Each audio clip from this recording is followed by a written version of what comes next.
Alright, so here we are for the first tutorial video, and we start with the audio mix. And then we'll start with the drum sound. What have we got here? We have the kick, the snare, some sampled crash, and then the overheads. That's a MS recording, so we have a left and a right and a center. And that's how it sounds together.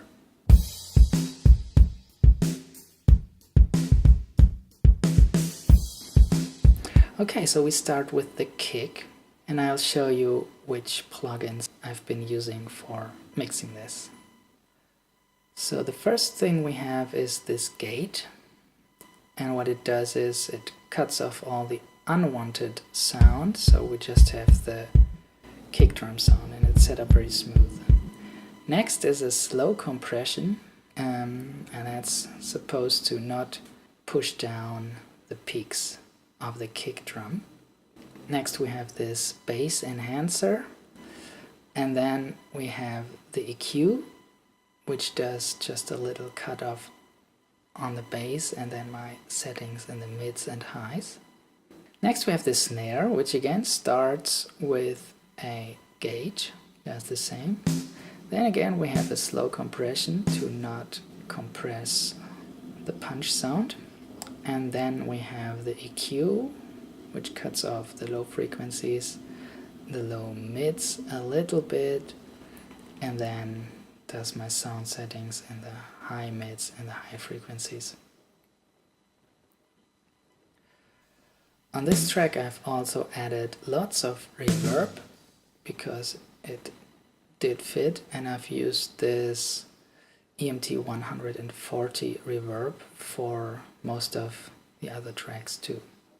Next we have the overheads. The MS recording, that's why they are all in one group. And again we have EQ setting where I cut off some of the low frequencies and done my sound in the mids, and then I boosted the high frequencies and done some slow compression and added some reverb. And that's the drums. This is how they sound together. Next is the bass. It's a Fender bass. And what I've done here is started with a fast compression to make sure that the volume changes that's sometimes happening with bass playing are reduced. Then I've done my EQ settings, mostly in the mids, and at the end I've added a slow compressor. And then at the very end I've also added a sidechain compression, and that's triggered by the kick drum, so that whenever the kick drum comes in, it sort of pushes the bass down a bit to give the kick more space. And that's very good whenever you want to have a strong bass and a strong kick that sort of use the same frequencies and you don't really want to change it. And that's how the drums and the bass sound together. Alright, what do we have next? Next are the flutes, and these are Melotron flutes, not sampled Melotron, but the real deal, of course. And they sound like this. It's two voices on separate tracks, so I can have them in stereo. And what I've done here is just some basic adjustments, cut off the low frequencies and some soft compression. This is how they fit into the mix.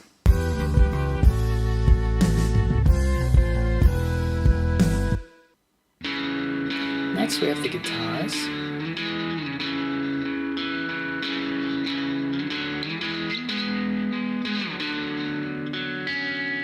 And also here I've started with the EQ and cut off most of the low frequencies and done my sound settings in the mids. I've also reduced some of the high frequencies just to reduce some of the noise when you're having a distorted guitar.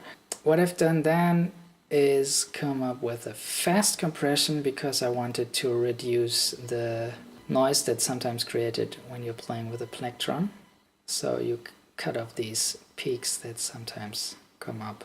And at the end of the chain there's a slow compression so that we have the smooth overall sound in the end. And I've done this also for the second guitar. It's almost the same setting because it's the same sound. Okay, and this is how they sound in the mix.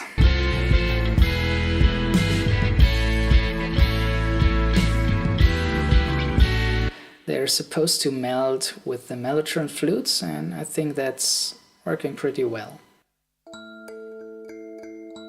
Alright, next we have the Sansola. That's an acoustic instrument. It's like a kalimba but with a resonance body. And what I've done here is my EQing first, cut off the low frequencies, then done a fast compression to get rid of the peak noises caused by the fingers, and then a slow compression for the overall smooth sound. Next we have a Rhodes, Fender Rhodes, also a real Rhodes with a tremolo effect. What I've done here again is cut off the low frequencies, boosted the high mids a little, and then added a fast compression followed by a slow compression. I like that a lot because it's good to get rid of peak sounds, and then with the slow compression you make it a bit smoother. This is how it sounds in the mix.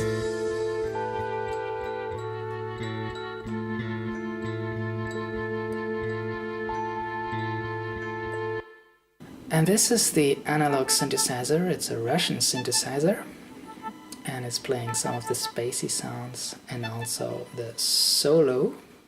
And here's the solo.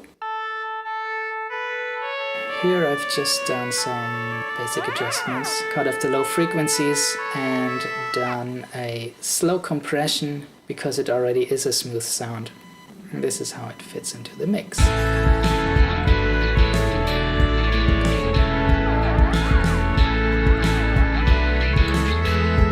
Next we have the effect guitar.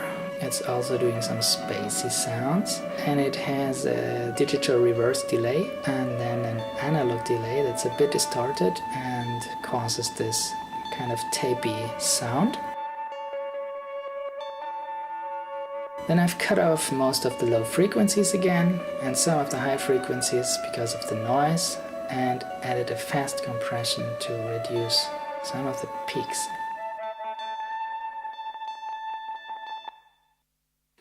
Next we have the vocals.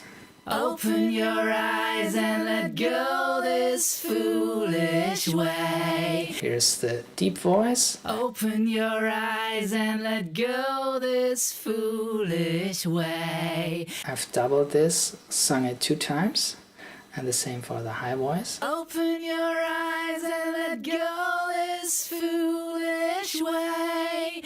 And what I've done here is I've done some basic EQ adjustments on each track, cut off low frequencies, and done some fast compression. And I've added this to each individual track. Here it's almost the same setting, just slightly different. And then on the group fader, I've added the slow compression and some final EQ adjustments to sort of glue it all together. Open your eyes and let go this foolish way. Okay, and basically that's it for the individual tracks. Open your eyes and let go this foolish way. And what I've done on a master fader is some sort of quick mastering, and I'll show you how I did that.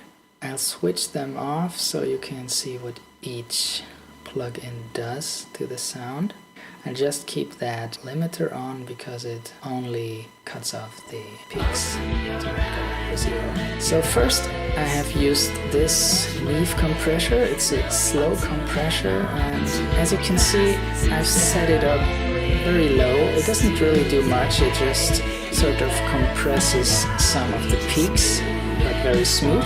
Then I've added this EQ, it's a mastering EQ. Simply boosted some of the high frequencies, and that's basically all I've done. I felt like the rest already sounded good.